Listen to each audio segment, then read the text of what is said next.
आप सभी श्रोता मित्रों को हार्दिक नमस्कार। प्रस्तुत है आभा श्रीवास्तव जी द्वारा लिखित कहानी समय, मौसम और उम्र। अच्युत मामा मेरी दूसरी नानी के तीसरे बेटे थे। नाना जी ने 2 शादियां करी थीं। बड़ी नानी अब इस दुनिया में नहीं थीं। अच्युत मामा मेरे मामा कम बड़े भाई अधिक थे। जब वे वन विभाग में अधिकारी हुए तो सबसे अधिक खुशी मुझे ही हुई थी। हाँ, तो अच्युत मामा के लिए रिश्तों की बहार सी आ गई थी उन दिनों। लेकिन बड़े नखरे थे मामा के विवाह के लिए। चूँकि छोटी नानी की पहलौठी की 2 संतानें पैदा होकर चल बसी थीं और अच्युत मामा बड़ी मान मनौतियों के बाद पैदा हुए थे। साथ ही फूल पान की तरह पाले भी गए थे। सो घर वालों ने उनके नखरे भी सिर आँखों पर लिए। कितनी ही लड़कियाँ देखी गईं उनके ब्याह के लिए, देख देख कर छोड़ी गईं। किसी का रंग दबा तो किसी की हाइट कम, कोई मोटी है तो किसी की आंखें छोटी हैं। दर्जनों रिश्ते छोड़े गए, लेकिन मामा का ब्याह कहीं तय नहीं हो पाया। माँ और नानी को कई बार कहते सुना कि अच्युत मामा को तो कोई हूर की परी ही चाहिए। हाँ, मेरे अच्युत मामा थे ही ऐसे कि उनके साथ कोई ऐसी वैसी लड़की जचती ही नहीं। गोरे उजले, स्वस्थ, सुदर्शन, आकर्षक, हंसमुख, कितने विशेषण दूं मैं उनके लिए। मामी के लिए मेरा चाव भी काफ़ी था। लेकिन हुआ कुछ ऐसा कि एक दिन अच्युत मामा और उनके घनिष्ठ मित्र यश जब स्विमिंग पूल में तैरने गए तो पता नहीं कैसे यश गहराई में डूबता चला गया। मामा तो तैरकर बाहर निकल आए, लेकिन यश की दम घुटने से मृत्यु हो गई। यश अपने परिवार का अकेला लड़का था। अच्युत मामा जब उनके वृद्ध माता पिता को दिलासा देने पहुँचे तो नाना भी साथ थे। कहीं न कहीं अच्युत मामा स्वयं को उनका अपराधी मान रहे थे। इसलिए जब बिलखते हुए उनकी माँ ने नाना से कहा, भाई साहब, मेरी बेटी विवाह योग्य है। अगर अच्युत से उसकी शादी हो जाती है तो मैं समझूंगी मेरा यश लौट आया है। और इस तरह अच्युत मामा का ब्याह उस अनदेखी अनजानी लड़की से चटपट ही हो गया था।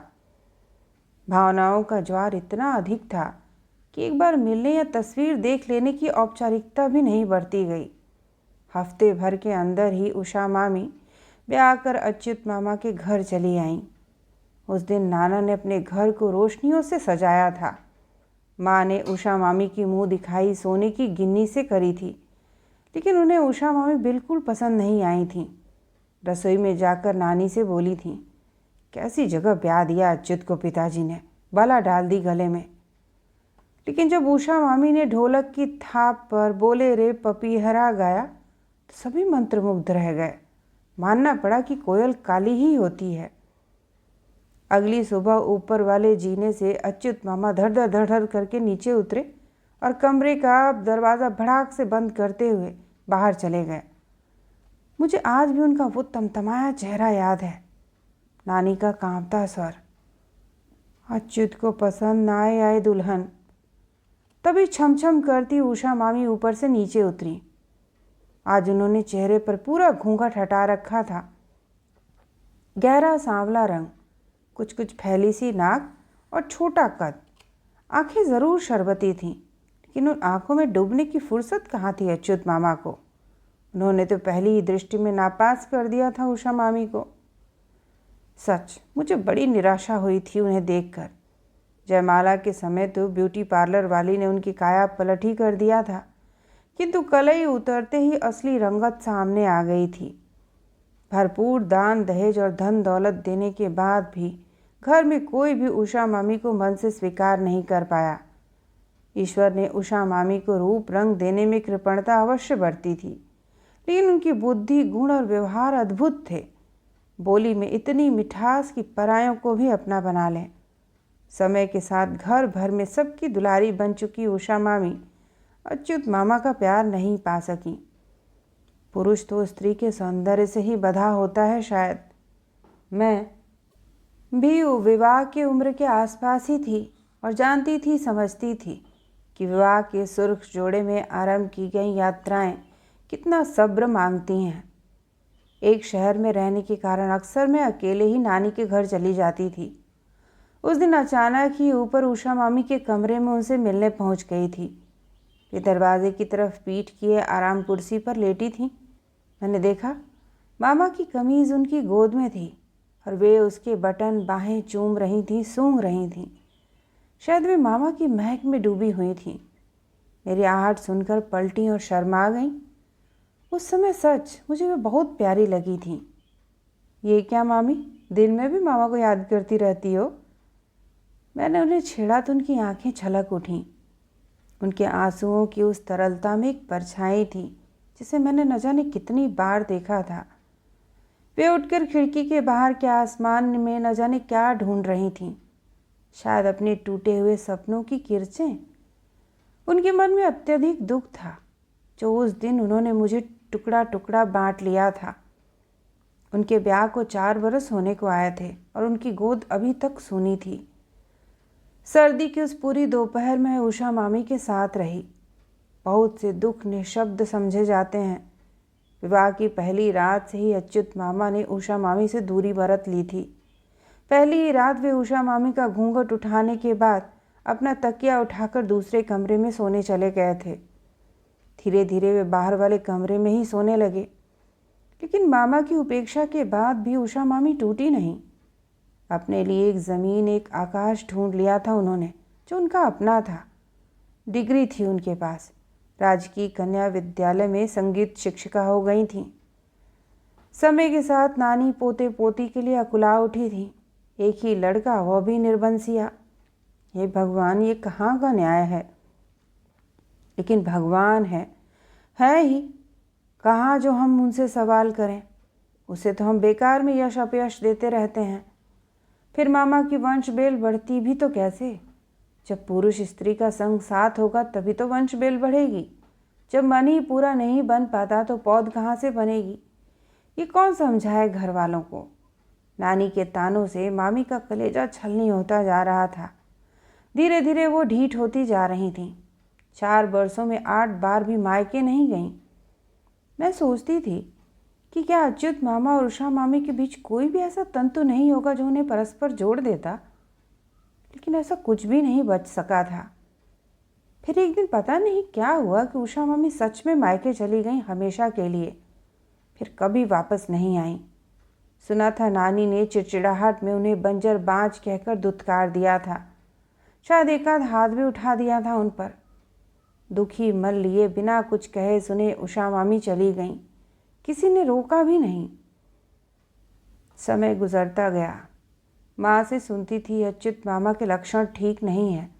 मामी के चले जाने के बाद वे भटकते रहे, इस औरत से उस औरत तक। उनकी उम्र बढ़ती जा रही थी।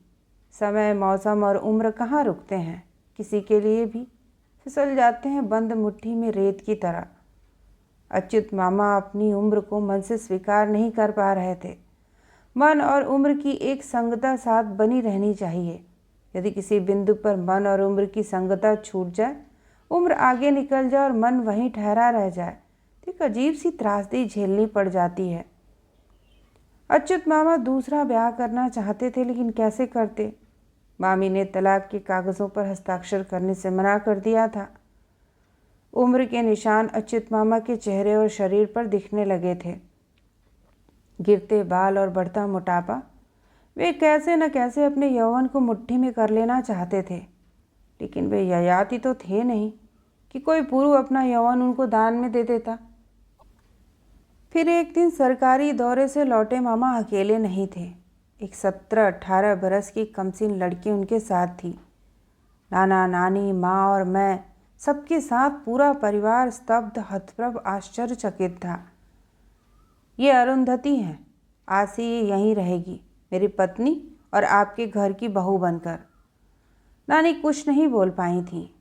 धीरे धीरे कुछ दिन बीते। कोई कहता अरुंधति विधवा थी, कोई कहता विधवा नहीं परित्यक्ता थी। जो भी हो, अरुंधति बहुत बहुत सुंदर थी। वास्तव में सुदूर गांव में गए अपने दौरे में गरीबी से हारे एक परिवार की कन्या अरुंधति को देखकर अच्युत मामा लट्टू हो गए थे और 5,000 रुपये में उसे खरीद लाए थे। अरुंधति के लिए सुख का अर्थ था मन भर खाना और तन भर कपड़ा। फिलहाल अरुंधति को घर में ऐसे ही नहीं रखा जा सकता था। नानी और मामा ने मुझ पर जिम्मेदारी सौंपी। गुड्डी, इसे कुछ तौर तरीके सिखा। अरुंधति काफ़ी फूहड़ और मूर्ख थी, लेकिन उसकी व्यवहारिक बुद्धि गजब की थी। 1 महीने में उसका काफ़ी कुछ काया पलट कर दिया था हम लोगों ने। इतने दिन नानी ने उसे अपने पास ही रखा।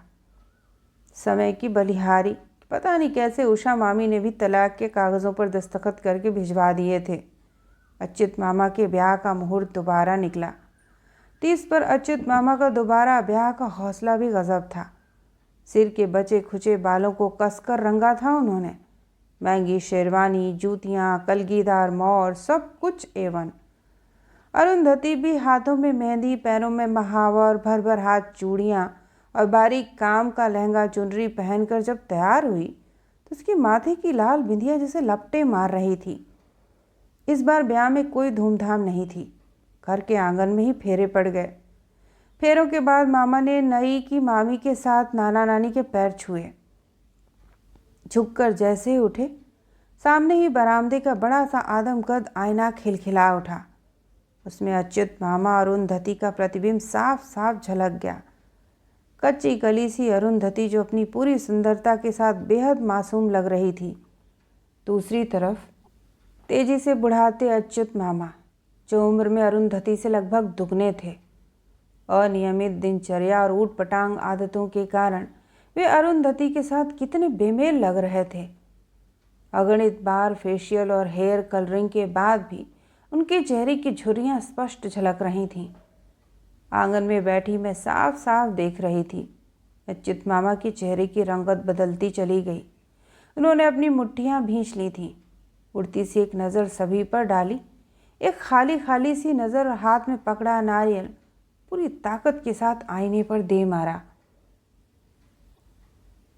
तो यह थी आभा श्रीवास्तव जी द्वारा लिखित कहानी। सुनने के लिए आप सभी का धन्यवाद।